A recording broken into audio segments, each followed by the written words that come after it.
We journey towards wider ecumenism. That is our annual college theme, and in connection with that, today's worship I titled my topic as God at the Center.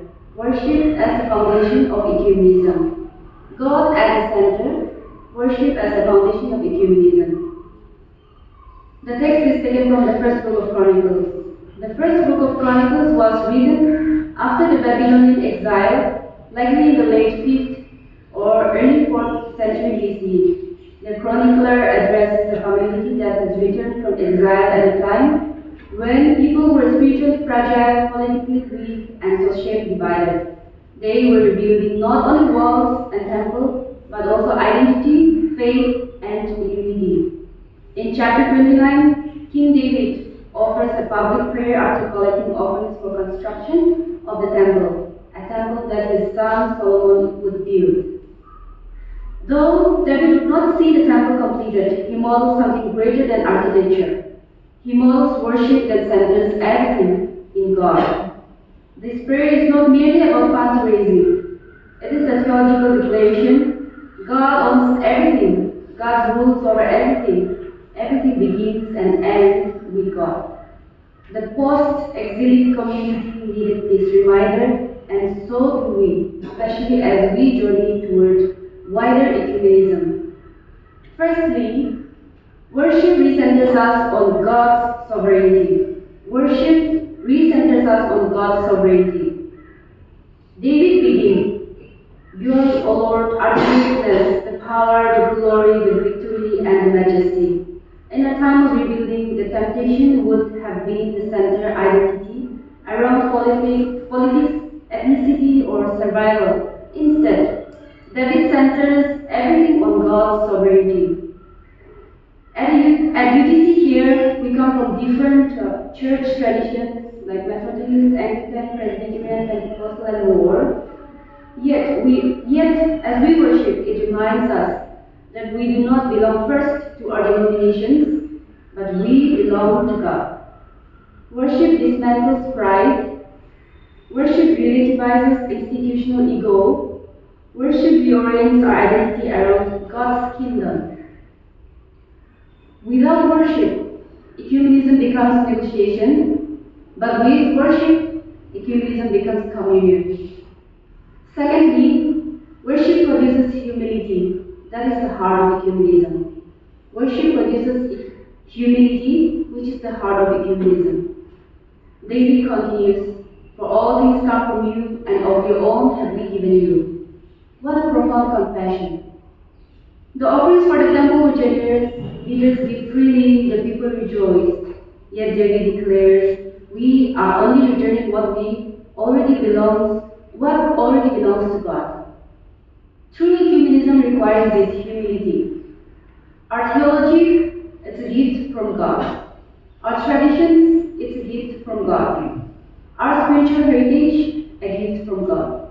If everything is gift, then there is no room for superiority. Ecumenism fails when churches compete. Ecumenism flourishes when churches reorganizes or recognizes they are still not honors of God's grace. In worship, we stand empty-handed, and when we stand empty-handed before God, we can stand open-hearted before one another. Thirdly, worship creates shared identity.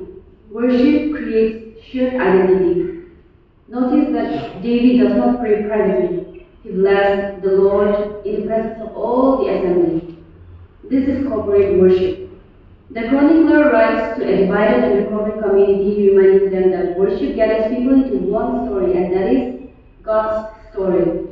In the same way, UTC is not merely an academic institution. It is a worshiping community. Our shared prayers, morning devotions, Eucharistic celebrations, and hymnody shape us into one body. Ecumenism is not built first in conference halls. It is born in doxology.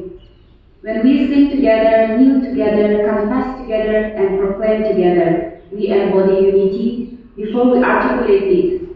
Worship becomes the rehearsal of God's coming kingdom, a kingdom where diversity is not erased, harmonized.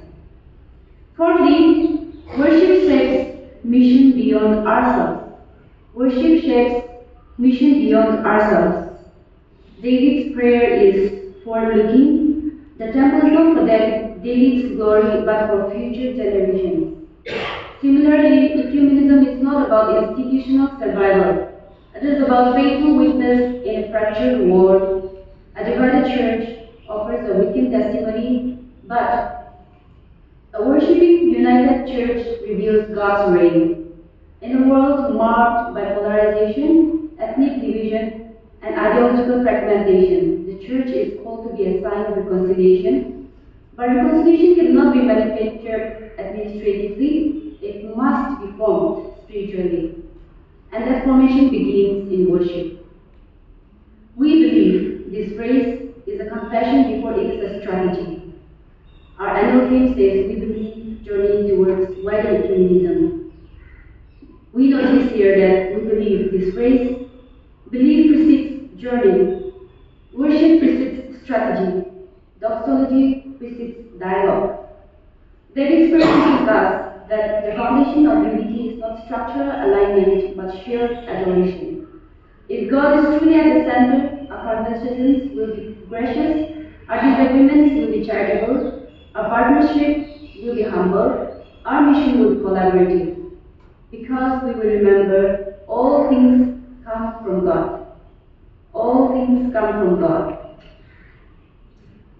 In conclusion, we hear David's final words in our text that ask, "But who am I, and what is my reward that we should be able, thus to make this free offering?" This is a posture of ecumenism. Gratitude, not entitlement. That is the posture of ecumenism, gratitude and not entitlement. The post-exilic community needed to rebuild around worship. The contemporary church must do the same. As UTC journey towards wider ecumenism, may we remember unity begins in worship, humility is born in worship, shared identity is formed in worship, mission flows from worship. When God is truly at the center, ecumenism is not forced. It becomes the natural outflow of a community that believes, prays, and prays together. So let us begin where David began. Yours, O Lord.